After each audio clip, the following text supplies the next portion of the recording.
자, 우리 한번 옆에 분들을 보시고 또 우리 집 가정에서 우리 온라인으로 예배하는 성도님들, 우리 가족들과 서로 함께 인사 나누겠습니다. 우리 함께 힘내십시다. 우리 함께 힘내십시다. 우리 함께 힘내십시다. 얼마 전에 특종 세상이라는 TV 프로를 보다가 거의 90세가 좀 넘으신 할머님이신데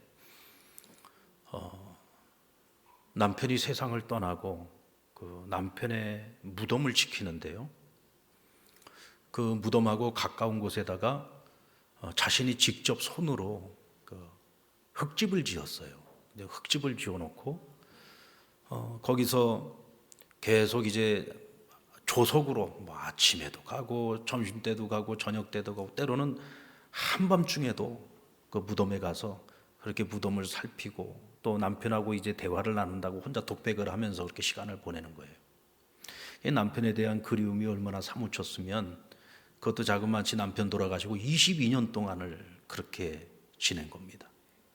우리가 생각할 때 할아버지가 생전에 할머니한테 얼마나 잘했으면은 이렇게 남편의 자리가, 그 빈자리가 크게 느껴지고 그 잊지 못해서 이렇게 22년 동안을 무덤을 섬기는 걸까, 이렇게 생각을 할 수 있겠습니다만은 의외로 이 할아버지가 결혼을 하고 돌아가실 때까지 한 번도 돈을 벌어본 적이 없답니다. 그러니까 직업이라는 걸 가져본 적이 없고 일을 해서 돈을 벌어본 적이 없어요. 그럼 누가 다 그 생활을 책임졌느냐? 이 할머니가 다 책임지고 산, 부인이 다 돈 벌어서 애들 다 공부시키고 다 먹고 산 거예요. 그렇게 사고만 치다가 결국은 그 오토바이 사고로 세상을 떠나셨는데, 그 우리 생각 같으면은 참 별로 안 이쁜 남편일 것 같고 뭐 별로 그렇게 그리워할 것 같지 않은데, 근데 이 할머니한테는 참 늘 사고가 많은 남편이었지만 그래도 그 남편의 빈자리가 너무 크게 느껴지고 그 외로움과 허전함을 극복을 못해서 결국은 그렇게 흙집까지 지어놓고, 그렇다고 집이 없는 게 아닙니다. 아주 좋은 집이 있더라고요. 근데 그 좋은 집 내버려 두고 그 흙집에 와서 그 사서 고생을 하면서 22년 동안을 그렇게 지내는 거예요. 아내와 함께 그 이야기를 이렇게 보고 있다가 제가 저희 아내에게 한번 물었습니다. 만약에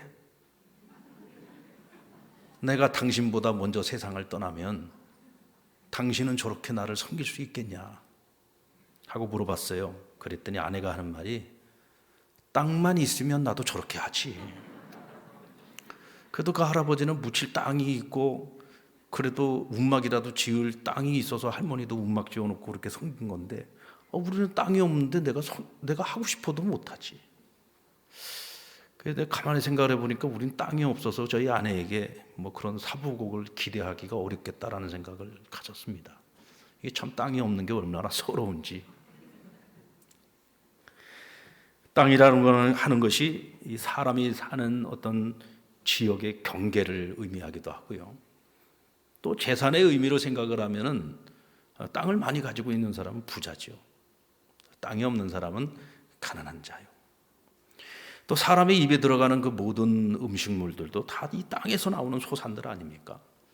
그러니까 이 땅이라고 하는 것은 사람들에게 굉장히 중요한 자원이고 자산이라고 할 수가 있습니다. 그래서 사람들은 예로부터 이 땅을 더 넓게 차지하기 위해서 끊임없이 전쟁을 해왔어요. 그러니까 땅을 빼앗기지 않으려고 하는 사람들이 있고 땅을 빼앗으려고 하는 자들이 있죠. 그러니까 끊임없는 싸움이 있는데 그것이 오늘날까지도 계속 이어지고 있습니다. 여러분, 전 세계에서 네 번째로 이 땅덩어리가 큰 나라가 어느 나라예요? 중국입니다. 중국은 그 면적이 9억 6천만 헥타르, 감이 안 오죠? 우리나라하고 비교를 해보면 우리나라 남한 땅하고 비교를 했을 때 96배예요. 96배입니다. 어마어마한 차이죠. 중국의 한 성만큼도 안 되는 땅이 바로 우리 남한 땅이에요. 그래도 여러분, 우리나라가요 전 세계에서 107입니다. 근데 우리나라 옆에 또 작은 섬나라 하나 있죠. 일본이라는 나라가 있는데 제가 작다고 했는데 중국하고 비교했을 때 작은 거예요. 중국하고 비교하면 한 9분의 1 정도밖에 안 되는 땅이지만 우리나라하고 비교를 하면은요, 이 나라는 1억 2,600만 헥타르, 그러니까 우리나라보다 훨씬 더 큰 나라인 겁니다. 섬나라이기 때문에 그런 거지 굉장히 큰 나라예요. 세계에서 11번째 나라입니다. 제가 왜 이런 말씀을 드리냐면 우리가 보통 상식적으로 생각할 때에는 땅덩어리가 작은 나라는 늘 더 넓은 면적의 땅을 갖고 싶은 욕구가 있지 않겠습니까? 그래서 주변의 땅들을, 이웃 나라의 땅들을 자꾸 넘겨보고 어떻게 해서라 좀 땅을 좀 확장해 보지 않을까 호시탐탐 노리고 좀 욕심을 부릴 것 같은데, 이게 역사적으로 보면은 항상 작은 나라가 아니라 큰 나라들, 땅덩어리가 큰 나라들이 항상 보면 그 주변에 있는 작은 나라들을 늘 넘보고 그것을 삼키려고 그냥 끊임없이 침략을 해왔단 말이죠. 우리 옆에 있는 중국이란 나라가 그랬고 일본이란 나라가 그렇지 않습니까? 지금도 일본하고는 독도 분쟁 때문에 아직도 해결되지 않는 서로 앙금이 남아 있잖아요. 중국하고는 어떻습니까? 이어도라고 하는 섬이 있는데 이 섬은 너무 작아요. 그래서 이건 거의 암초에 구분되어지는 그런 섬인데 이게 때로는 날에 따라서 바다 위로 나오기도 하고 들어가기도 하고 해가지고 이게 참 있는 섬인지 없는 섬인지도 모르는 섬이에요. 근데 이 이오도가 중국령이냐 한국령이냐가 해가지고 아직도 이게 지금 정확하게 결론이 안 난 상황이죠. 그렇게 땅덩어리가 넓은 나라들인데 좀 봐주면 어떻습니까? 아유, 그래 니네 땅덩어리 작으니까 니네 가져라. 독도, 그래 니네 땅 해. 이오도 니네 땅 해 하면 얼마나 좋아요. 근데 여러분 항상 보면은요, 많이 가진 자들이 욕심이 더 많아요. 그렇게 많은 땅덩어리를 가지고 있으면서도 그 작은 거에 연연해 가지고 그렇게 탐욕을 버리지를 못한단 말이죠. 자, 그렇다면 땅에 대해서 성경은 뭐라고 말씀을 하고 있는가? 우리 시편 24편 1편 말씀을 같이 한번 보겠습니다. 시작. 땅과 거기에 충만한 것과 세계와 그 가운데에 사는 자들은 다 여호와의 것이로다. 여러분, 땅을 포함해서 세상의 모든 것들, 하나님이 창조하신 모든 것들 누가 주인입니까? 하나님이 주인이에요. 땅도 하나님이 주인이에요. 여러분들이 가지고 있는 모든 자산 다 하나님의 것이에요. 단지 우리는 하나님께서 허락해 주셔서 우리는 그것을 지금 사용하고 있는 것일 뿐이지 영원히 그것이 내 것이 될 수 없어요. 우리는 사용권만 가지고 있는 것이 우리가 소유권을 가지고 있는 게 아니에요. 근데 문제는 사람들이 자꾸 하나님의 것을 자기가 차지하려고 하는 거죠. 영원히 내 것이 될 수 없는 하나님의 땅을 자꾸 내 걸로 만들고 내 소유로 만들려고 하다 보니까 이 세상이 늘 어지럽고 세상이 불행해지는 겁니다. 인간 최초의 범죄가 뭡니까? 하나님께서 에덴 동산에서 금하신 선악을 분별하게 하는 나무의 열매를 먹지 못하게 하셨잖아요. 사실은 에덴 동산의 모든 실과를 다 먹게 하셨어요. 금하신 것 딱 한 가지입니다. 결국 그것도 땅의 소산 아닙니까? 땅의 주인 되신 하나님께서 허락하지 않은 것이면 먹지 말아야지요. 내 것이 아닌 것을 자꾸 내 것이 되도록 만들려고 하다 보니까 그것이 결국은 하나님 명령에 불순종하게 되고 죄를 지키게 되고 인간 스스로가 우리 스스로를 불행하게 만들고 만 겁니다. 예수님 시대에는 로마라고 하는 대제국이 이 지중해를 중심으로 해서 주변에 있는 모든 나라와 대륙들을 다 점령을 했습니다. 다 정복을 한 거예요. 정말 어마어마한 힘의 제국이었죠. 그런데 여러분, 만약 그들이 차지하고 있는 그 땅에 대해서 성경은 그 모든 땅의 주인이 하나님이라고 말씀하십니다. 당신들이 주인이 아니요 하나님이 주인이요 라고 얘기하면 이 사람들이 콧방귀라도 끼겠습니까? 자기들이 어떻게 그 많은 땅을 차지했어요? 피 흘려서 얻은 땅 아닙니까? 그 땅을 차지하기 위해서 군대를 키우고 수없이 많은 전쟁을 통해서 영토를 확장했는데 이 땅이 하나님의 땅이라고? 그것은 로마 제국을 위험하는 이야기죠. 위협하는 얘기입니다. 도전하겠다는 거 아닙니까? 만약에 한간에 요즘 정치인들이 자꾸 토지 공개념 이야기를 하고 있어요. 우리나라의 집값이 지금 천정부지 지금 오르고 있고 서민들은 내 집 하나 갖기가 어렵고 이제 그러다 보니까 여러 가지 많은 불만의 소리들이 이제 나오고 있어요. 그러니까 이제 자꾸 정치인들이 이 토지공 개념을 갖다가 자꾸 만지고 있습니다. 이 토지공 개념이 뭡니까? 여러분, 우리나라는 자유민주주의 국가고 자본주의 국가입니다. 국가가 소유하고 있는 땅도 있지만 사실 국토의 많은 땅들이 개인이 소유하고 있는 땅이죠. 그런데 그 개인의 소유를 인정하지 않는 거예요. 토지공 개념이라고 하는 것은 땅의 주인은 국가입니다. 그리고 개인이 가지고 있는 그 땅은 소유권을 가지고 있는 것이 아니라 사용권을 가지고 있는 거예요. 사용권만을 허락하는 것입니다. 이게 사회주의적인 토지 개념이거든요. 공산주의적 토지 개념이죠. 만약에 이런 토지 공개념을 도입을 하게 된다면 아마 우리나라 이 땅을 가지고 있는 이 개인들이 절대로 가만히 있지 않을 겁니다. 이것은 왜냐하면 헌법을 위배하고 있는 거거든요. 엄청난 저항을 맞닥뜨리지 않겠습니까? 하물며 로마가 세계를 지배하고 있던 시절이었습니다. 그런데 오늘 주님께서 엄청난 도전적 발언을 하신 거예요. 오늘 본문의 마태복음 5장 5절 말씀 보면 팔복의 말씀, 가난한 자, 심령이 가난한 자의 복에 대해서 말씀하시고 그 다음에 애통한 자의 복에 대해서 말씀하시고 난 후에 세 번째 복의 개념을 말씀하시는데 애통하는 자는 복이 있나니 그들이 땅을 기업으로 받을 것이다 그랬어요. 당시 이스라엘은 로마가 다스리고 있었습니다. 이 땅의 주인은 로마에, 그리고 당시에 그 사회를 지배하고 있던 기득권층, 그러니까 정치인들이라든지 또 종교인들이라든지, 사실 그 지역의 땅의 거의 대부분은 이 기득권층들이 다 가지고 있는 땅이었죠.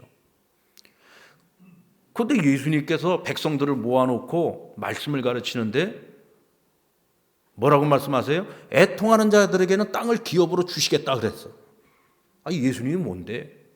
자기 땅 한 평도 없는 사람이 땅을 기업으로 나누어 주겠다라고 하니까 당시 백성들은 그 말씀을 들으면서 그냥 아무 생각 없이 들었을 겁니다. 그런데 로마 제국의 사람들이나 당시 기득권층들은 그게 아니죠. 아니, 저 예수가 뭔데 지금 까불고 있어? 무슨 땅을 나눠주겠다는 거야? 이 말씀을 그냥 있는 그대로 순수하게 들을 수 없는 굉장히 혁명적인 발언이었다는 거죠. 왜 그렇습니까? 당시의 예수님은 그냥 보통 인물이 아니었습니다. 이미 그가 유대 사회에서 보여주었던 수없이 많은 기사와 표적들이 있었고, 또 예수님이 가르치신 그 말씀이 당시의 종교 지도자들과는 가르치는 바가 차원이 달랐어요. 백성들로부터 주목받고 있었습니다. 당시 슈퍼스타였던 거죠. 백성들은 이 예수가 혹시 메시아가 아닐까? 우리를 구원해 주지 않을까? 우리를 로마로부터 해방시켜 주지 않을까? 과거의 다윗과 솔로몬의 왕국과 같은 그런 그 왕국의 영광을 우리에게 다시 재현해 주지 않을까? 그런 기대와 소망을 가지고 지금 예수님을 따르고 있었단 말이에요. 당시 기득권층들은 그것이 불안한 거지요. 혹시 저가 우리의 이 기득권들을 다 끊어버리고 밀란을 일으키거나 아니면 새로운 질서를 재편하지 않겠는가? 그런 생각을 가지고서 계속 지금 예수님을 주목하고 있었는데 갑자기 땅을 나누어 주겠다는 이야기를 하니까 긴장하지 않을 수가 없는 거예요. 하지만 여러분, 주님께서 말씀하시고 있는 이 땅은 대체 어떤 의미에서의 땅을 이야기하신 걸까? 주님께서 말씀하신 땅과 복은 어떤 관계를 가지고 있는 것일까? 이걸 한번 생각을 해봐야 됩니다. 주님께서는 땅을 얻는 것을요, 복이라고 정의를 내려주셨어요. 다시 말하면 복 있는 자는 땅을 기업으로 받는다고 말씀하신 겁니다. 시편 37편은 복 있는 자를 이렇게 설명합니다. 22절의 말씀을 보면 주의 복을 받은 자들은 땅을 차지하고, 주께로부터 복을 받은 자는 땅을 차지한다는 거예요. 그러나 주께로부터 저주를 받은 자들은 끊어지리로다 그랬습니다. 땅의 소유권을 가졌느냐, 사용권을 가졌느냐, 이런 것을 차지하고 하나님께 땅을 기업으로 얻는 그 자체가 복이 있다는 거예요. 인간이 하나님께 범죄하고 난 후에 그들이 받은 형벌이 무엇이었습니까? 하나님께서 최초의 사람이었던 아담과 하와를 위해서 에덴이라고 하는 동산을 지으시고 그들에게 낙원으로 허락해 주신 땅이었어요. 그러나 그들이 범죄하고 난 후에 어떻게 됐어요? 그 낙원에서 쫓겨난 겁니다. 그 땅에서 쫓겨난 거예요. 그리고서 그들의 본질, 곧 하나님이 인간을 지으실 때 흙으로 지으시고 코에 생기를 불어넣어 생명이 되게 하셨잖아요. 그러니까 본래 자기가 왔던 흙을 갈아서야 먹고 살 수 있는 처지로 전락하게 됩니다. 이것이 범죄의 결과였어요.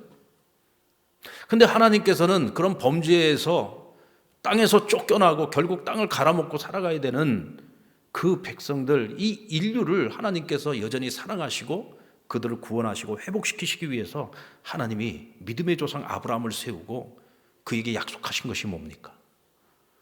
내가 너로 큰 민족을 이루게 할 것이고 내가 눈으로 보는 모든 땅, 내가 발로 밟는 모든 땅을 내가 너에게 허락해 주시겠다. 땅을 약속해 주시겠다. 땅을. 애굽에서 종살이하고 있던 이스라엘 백성들을 모세를 보내어서 이끌어내시지 않습니까? 그리고 그들을 어느 곳으로 인도하셨어요? 적과 꿀이 흐르는 땅으로 인도하신 거예요. 그 땅에 합당한 백성들로 만들기 위해서 광야에서 40년 동안을 유리 방황 생활을 하면서 하나님 그곳에서 훈련시키신 거죠. 그들에게도 약속되어진 땅은 적과 꿀이 흐르는 땅이었어요. 가나안 땅이었습니다. 그 땅에서 하나님을 잘 섬기면 되는데 우상 섬기고 하나님 거역하고 온갖 죄 범하고 결국은 하나님께로부터 버림받잖아요. 나라를 잃어버리고 바벨론의 포로로 끌려간 백성들에게 하나님이 다시금 회복의 약속 비전을 주셨죠. 무엇입니까? 70년이 지나면 너희가 다시 고국 땅 예루살렘으로 돌아가게 할 것이다. 그러니까 하나님의 백성인 자기 백성들과의 관계 속에서 하나님이 주시는 복과 화는 항상 무엇과 연결되어 있어요? 땅과 연결이 되어 있다. 땅과. 땅을 빼앗기도 하고 땅에서 쫓아내기도 하고 다시 그 땅으로 돌아가기도 하고 그 땅을 다시 회복시키기도 한단 말이에요. 그러니까 이 땅이라고 하는 개념과 복이라고 하는 개념을 따로 떨어뜨려서 설명하기가 힘들어요. 근데 사실은 우리는 땅 그러면은 꼭 우리가 발로 밟고 살아가는 땅, 이 눈에 보이는 우리가 늘 밟고 살고 있는 이 땅만을 생각하는데 사실 그게 아니죠. 땅이 가지고 있는 이 개념은 굉장히 포괄적인 개념이에요. 하나님께서 우리에게 주신 토지도 있지만 집도 있지요. 또 우리가 살아가는데 필요한 재물도 있죠.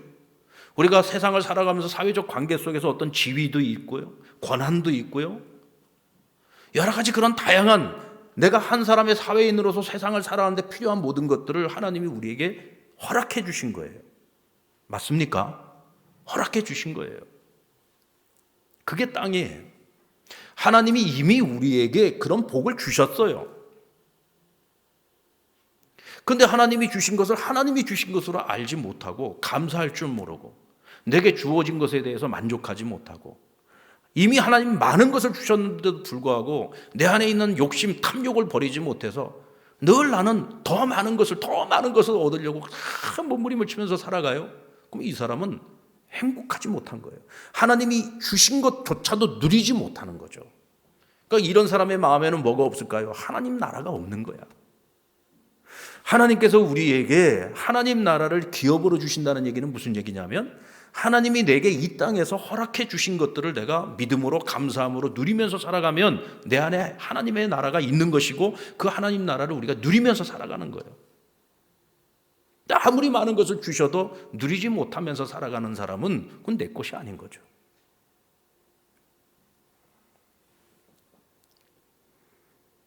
여러분, 인간은 영원히 땅의 주인이 될 수 없습니다. 세계를 지배했던 그렇게 수많은 제국들이 있었지만 그 땅의 주인은 끊임없이 바뀌었습니다. 인간이 아무리 땅을 소유하고 차지하고 정복하려고 해도 다 헛되고 헛된 짓들이죠. 결국 땅의 주인은 하나님이라는 것을 인정할 수밖에 없어요. 인간은 땅의 청지기로 살아가는 겁니다. 하나님께서 우리에게 무엇을 맡기셨던 우리는 그것의 청지기로서 살아가는 거예요. 이때 세상은 평화로울 수 있어요. 그리고 인간이 행복할 수 있는 겁니다. 그런데 인간이 이 죄성의 문제를 해결하지 못하는 한 결국 그것은 전부 다 유토피아로 끝나는 겁니다. 그냥 한낱 꿈으로 끝나는 거죠.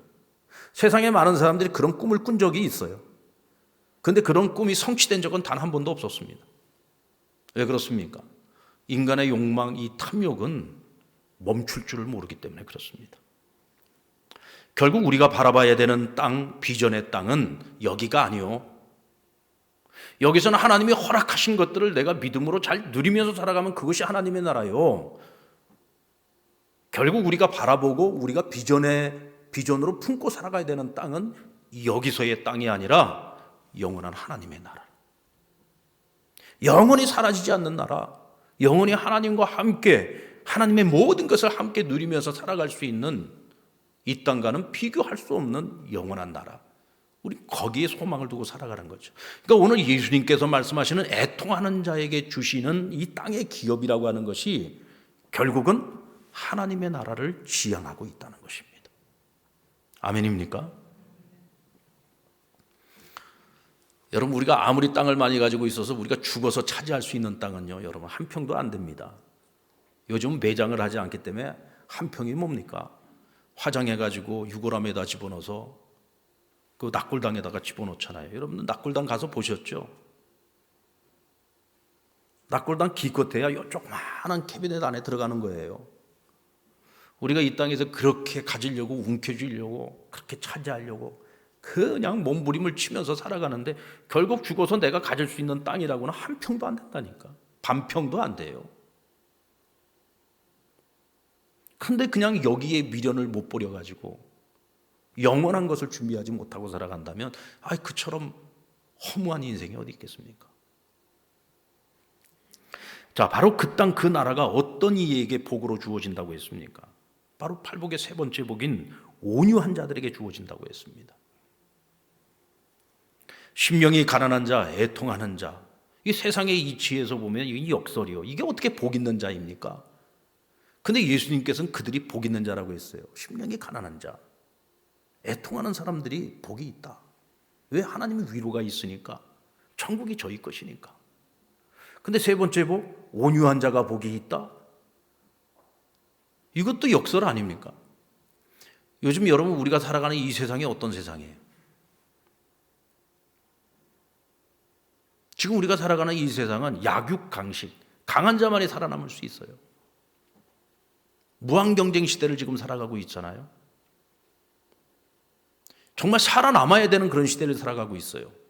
예전에는 여러분 정말 자기를 낮추고 자기를 드러내지 않는 것을 겸양으로 보아줬지만 요즘 우리 시대가 어떻습니까? PR 시대죠, PR 시대. 예전에는 뭐 특별한 유명인들만 자기를 PR을 했는데 요즘은 모든 사람들이 자기를 PR하는 그런 시대를 살고 있어요. 일반 개인들도 뭐 특별한 거를 갖다가 올리는 것도 아니더라고요, 보니까. 그냥 아침에 일어나가지고 세수하고 그냥 자기가 하루 살아가는 거 갖다 다 촬영을 해가지고 그걸 올려놔. 근데 또 재밌는 건 사람들이 그걸 또 들여다보고 있어요. 아니, 지금 나 혼자도 지금 살기가 지금 바빠 죽겠는데 남 사는 건 왜 들여다보고 있느냐고. 그러다 하도 궁금해서 조회수를 보니까 그 조회수가요, 몇십만 명이에요. 그 자기가 하루를 살아가는 걸 찍어 올려가지고 그렇게 해서 돈을 벌고 사는 사람들도 있더라고요. 이제는 보여주는 시대, 보여주는 시대. 보여주면서 자기를 주목해달라고. 자기는 특별한 사람이라고. 나를 따르라고. 나와 같은 라이프 스타일로 살아가면 행복할 수 있다고. 이렇게 자꾸 자기를 PR하죠. 근데 여러분, 그렇게 살아도 요즘 살아남기가 힘든 시대입니다. 그런데 이 온유함이라고 하는 이런 개념을 가지고 우리가 세상을 살아가는데 과연 우리가 성공하고 승리할 수 있을까라는 생각을 하게 되죠. 이건 역설이 아닌가라는 생각을 하게 됩니다. 오늘 이 시대랑 너무 맞지 않는 얘기인 것처럼 보일 수도 있어요. 자, 그럼 이 온유함이라고 하는 것이 뭐냐? 헬라어로 온유함은 프라우스라고 하는 단어를 쓰고 있는데 이 단어는 세 가지 개념을 가지고 있어요. 하나는 양극단에 서지 않는 겁니다. 얼마 전에 미국의 대통령이 바뀌었습니다. 초유의 사태가 일어나지 않았습니까? 어쩌면 미국에서 단 한 번도 경험해 보지 못했던 그런 사건이라고 할 수 있죠. 선거에서 졌으면 승복해야 되는데 이거 불법 선거라고 해가지고 현직 대통령이 당선자를 갖다가 계속 고소를 하고 이제는 자리를 이양을 해줘야 되는데 이양하기 싫다고 이제 자기를 지지하고 있는 사람들 갖다 동원을 해가지고 무력으로 의회를 점거하려고 하지 않았습니까? 대통령 취임식에는 전직 대통령이 이제 새로운 대통령에게 이양을 하면서 축하해주고 멋지게 새로운 정부가 들어서야 되는데 취임식에 참석도 안 하고 그냥 도망가 버렸어요. 그냥 미국 역사상 이 세상에 이런 일은 전무후무한 일이죠. 그리고 정말 부끄러운 일이고요. 초인류 국가 아닙니까? 지금 세계를 갖다가 지금 이끌어나고 있는 그 리더 국가인데 전 그런 리더 국가의 최고 리더인 대통령이 저희 보여줘야 될 덕목은 아니라고 생각합니다. 헬라 철학자 아리스토텔레스는 온유함을 분노의 양극단 사이에 놓여 있는 덕이라고 보았어요.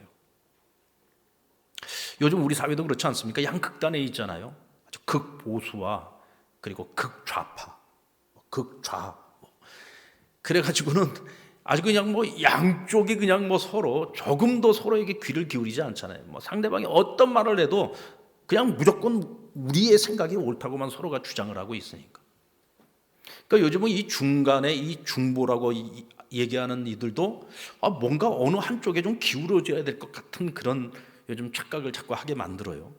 지금 우리 사회도 좀 양극단으로 나뉘어져 있죠. 여러분, 지도자의 가장 큰 덕목이 뭐냐면 중용이라는 거예요. 중용.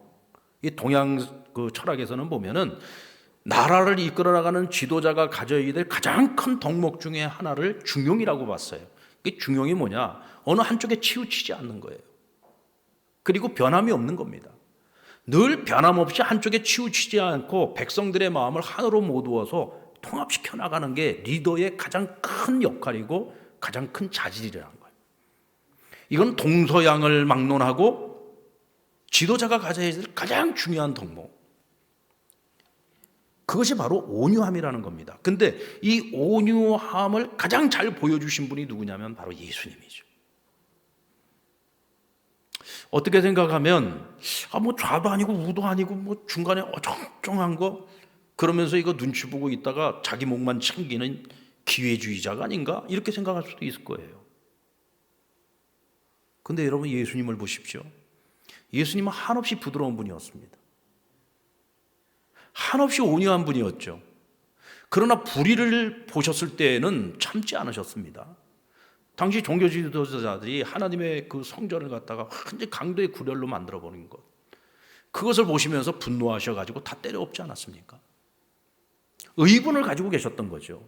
그래서 온유한 사람들의 특징은요, 자기 자신을 위해서는 분노하지 않아요. 그러나 불의를 보았을 때는 분노를 하는 거죠. 이것을 우리는 거룩한 분노라고 얘기합니다. 이게 예수님의 모습이에요.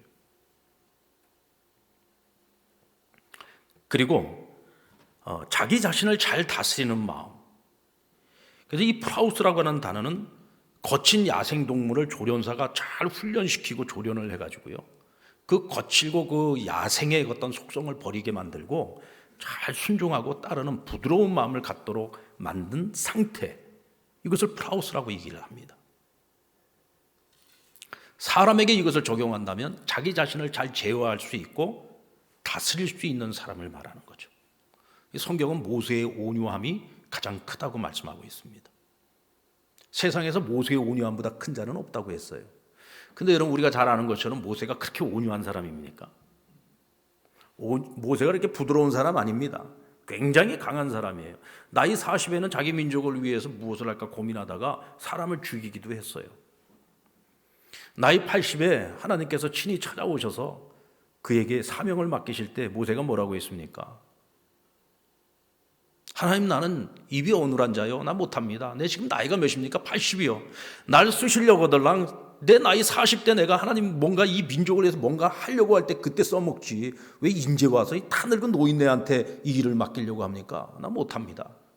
거부했어요. 하나님의 명을 아주 그냥 직접 대놓고 거역했던 사람입니다.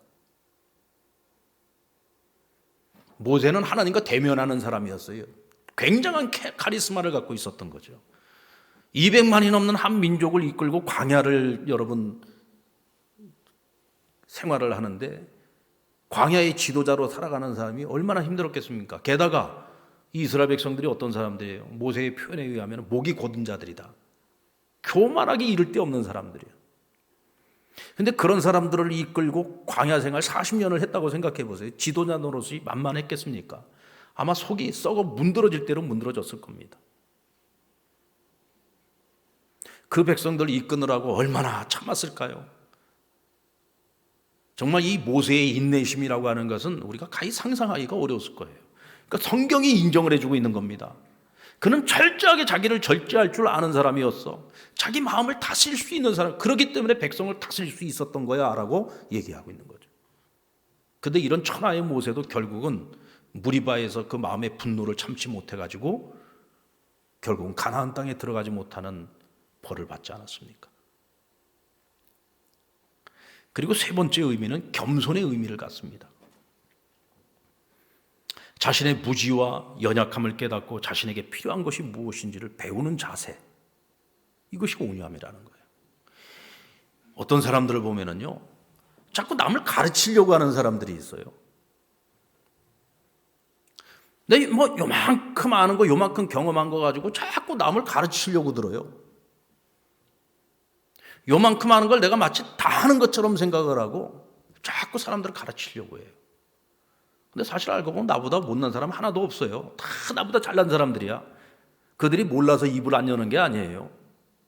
우리말에 그런 말 있잖아요. 가만히 있으면 중간이라도 간다고. 그래서 그냥 가만히 있는 거예요. 근데 뭐 조금 안다고 그냥 가르치려고 들어요. 사람이 익으면은 고개를 숙이지 않습니까? 머리를 숙이는 거예요. 우리는 죽을 때까지, 하나님 앞에 갈 때까지 배워야 될 것이 천지입니다. 모르는 게 얼마나 많아요. 우린 끊임없이 배워야 되는 사람들이죠. 더 겸손하게. 같은 것을 알고 있어도 내가 아는 지식과 그 사람이 아는 지식이 서로 다를 수 있어요. 그럴 때 항상 겸손하게 귀를 기울이고 배우고자 하면 우리가 하나라도 더 배울 수 있고 우리가 한 걸음이라도 더 성장하고 발전할 수 있는 거죠. 온유한 사람들의 특성이 바로 이런 거예요. 예수님도 보십시오. 하나님의 아들이셨는데도 보면 회당에 가서 자기가 배웠잖아요. 선생님들에게 가서 배웠습니다. 세례 요한에게 가 사람한테 가서 세례까지 받으셨어요. 하나님의 아들이. 이런 겸손함이 바로 온유함이라는 거예요. 온유함. 옛날 중국의 닭들의 싸움인 투개를 몹시 좋아하는 왕이 있었다고 합니다.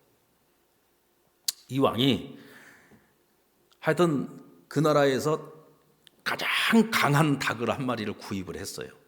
그래가지고는 그 나라에서 투개를 가장 잘 조련한다고 하는 기성자라고 하는 사람을 불러다가 자기 닭을 맡기고 세상에서 가장 잘 싸우는 투개로 만들어 달라고 명령을 합니다. 그리고는 열흘이 지났습니다. 기성자를 불러서 이제 준비가 됐냐? 싸울 준비가 됐냐? 하고 물어보니까 기성자 말이 아직 멀었습니다. 저놈이 강한 건 사실인데 너무 교만해가지고 절대로 저렇게 교만한 닭은 최고의 투개가 될 수 없습니다. 그래가지고 또 열흘이 지났어요. 다시 또 그를 불러가지고 이제 좀 준비가 됐냐 하고 물었습니다. 그러자 그의 말이 아직 멀었습니다. 요놈은요, 상대방이 조금 소리를 내거나 그림자에도 쉽게 반응을 합니다. 태산같이 흔들리지 않는 진중함을 갖지 않는 한 최고의 투개가 되기가 어렵습니다. 조금만 더 기다리십시오. 그리고 또 열흘이 지났어요. 이제는 준비가 됐냐 하고 물으니까 기성자가 아직도 멀었습니다. 저놈 눈빛을 좀 보십시오. 얼마나 저 눈빛이 싸납습니까? 얼마나 날카롭습니까? 저 눈빛 가지고는 안 됩니다. 그래 또 이제 열흘이 지나고 다시 그를 불렀더니 이번에는 아주 기성자가 쫙 웃으면서 나타났어요. 왕이시여, 드디어 준비가 됐습니다. 저놈이 이제는 목개가 됐습니다. 이게 목개라고 하는 것은 뭐냐면 상대방이 아무리 강한 놈이 오더라도 조금 더 흔들리지 않고 마음이 흔들리지 않는 평정심을 가지고 있고요. 또 그 눈빛은 온화하게 그럴 데 없고 아주 부드러운 눈빛을 가지고 있는데도 불구하고 그 어떤 닭들도 감히 덤벼들 생각을 하지 못하게 만드는 그런 강한 카리스마를 가진 닭을 목개라고 부르는데 이 닭이 이제 드디어 목개가 된 거예요. 교만함을 다스리고 그리고는 상대방에 의해서 흔들리지 않는 마음, 그리고 특히 부드러운 눈빛을 가지고 있지만 어느 누구도 감히 쉽게 범접할 수 없는 그런 강한 권세를 느끼게 만든 그런 목개가 된 거죠. 여러분, 만약에 이것을 사람에게 적용을 한다면 이 세상에서 가장 이 목개와 가까운 분이 누구일까요? 예수님 아니겠습니까? 예수님은 하나님의 아들이십니다. 신적인 권능을 가지고 계셨지만 단 한 번도 자기를 위해서 그것을 사용하신 적이 없어요. 철저하게 제어하고 절제하신 거죠. 철저하게 자기를 다스리신 거예요. 한순간도 교만했던 적이 없습니다. 다 자기를 낮추셨잖아요. 제자들의 발을 씻기시고 백성들을 바라보면서 마치 목자 없는 양과 같다 하시며 눈물을 흘리시는 그런 부드러운 마음을 가지고 계세요. 애통하는 마음을 가지고, 가난한 마음을 가지고 사셨던 분이 예수님이세요. 세상에서 가장 부드럽고 연약한 자처럼 보였지만 바로 그 예수님의 온유함이 세상을 이기고 마귀 권세를 꺾으시고 인류를 죄와 사망의 권세로부터 우리를 구원해 주신 것입니다. 하나님께서는 바로 그 예수님을 하늘과 땅의 주인으로 세우시고 하늘과 땅을 다스리는 권세를 맡겨주셨습니다. 오늘 우리 그리스도인들은 바로 그 예수님의 성품을 닮아가는 사람들이고 주님이 걸어가신 그 길을 따라가는 자들이죠. 우리는 예수님의 그 따뜻하고 온유한 품에 안겨 있을 때 우리는 가장 평안을 누릴 수 있고 행복을 누릴 수 있는 겁니다. 또 주님의 그 온유한 성품을 닮아갈 수 있을 때 우리는 땅을 기업으로 받는 자가 될 수 있습니다. 사랑하는 여러분, 온유한 자는 주님과 함께 땅을 다스리게 됩니다. 온유한 자는 영원한 하나님의 나라를 기업으로 받게 됩니다. 금년 한 해, 아니 주님 앞에 서는 그날까지 우리가 어떻게 살아가야 되겠습니까? 여러분, 중용의 사람이 되시기를 바랍니다. 아멘입니까? 좌로도 우로도 치우치지 말고 모든 사람들을 하나님 앞에서 하나로 만들어갈 수 있는 그런 리더십이 오늘 필요합니다. 특별히 오늘 이 시대를 살아가는 우리 그리스도인들에게 그런 리더십이 필요합니다. 우리 개신교에 많은 교단들이 있는데요. 이 개신교 교단들 가운데서도 보면은 이 신학적 성향이 굉장히 보수적인 교단이 있고 또 그런가 하면 굉장히 리버럴한 아주 좀 자유로운 그런 성향을 가지고 있는 또 교단이 있어요. 근데 그 중심에 우리 통합교단이 있습니다. 우리 통합교단은요, 우리의 슬로건이 뭐냐면 중심에 선 신학이에요. 이 중심에 선 신학이라고 하는 것은 뭐냐면 좌로도 우로도 치우치지 않고 성경 중심, 말씀 중심, 복음 중심. 근데 우리 통합 측을 향해서요, 양쪽 극단에 있는 교단의 이 신학자들은 뭐라고 얘기를 하냐면, 야, 너희 통합 측은 이것도 아니고 저것도 아니고 이게 어정쩡하게 중간에서 요랬다 저랬다 이 기회주의 아니냐, 이러고 우리를 좀 비판하는 사람들도 있어요. 그럼 무식해서 하는 얘기입니다. 우린 그래서 통합이에요, 통합. 그렇죠. 통합이에요. 좌든 우든 다 아울러서 통합을 해서 하나님 나라를 지향하고 하나님 나라를 섬기는. 오늘 우리의 마음에 이런 마음이 있어야 된다는 거예요. 너무 한쪽에 치우치지 말고, 그래서 세상에 평화를 가져오고 하나를 만드는 그런 리더십을 저와 여러분들이 갖추어 갔으면 좋겠어요. 그래야 우리가 온유한 자의 삶을 살아가는 것이고요, 자기를 절제하고 다스릴 수 있는 사람이 세상을 다스릴 수 있는 것입니다. 겸손하십시다. 끊임없이 자신의 부족함을 알고 배우기를 힘쓰고, 그래서 온유한 자가 되어 주님과 함께 세상을 다스리고 주님이 주시는 영원한 하나님의 나라를 영원히 소유할 수 있는 저와 여러분이 될 수 있기를 주님의 이름으로 축원합니다.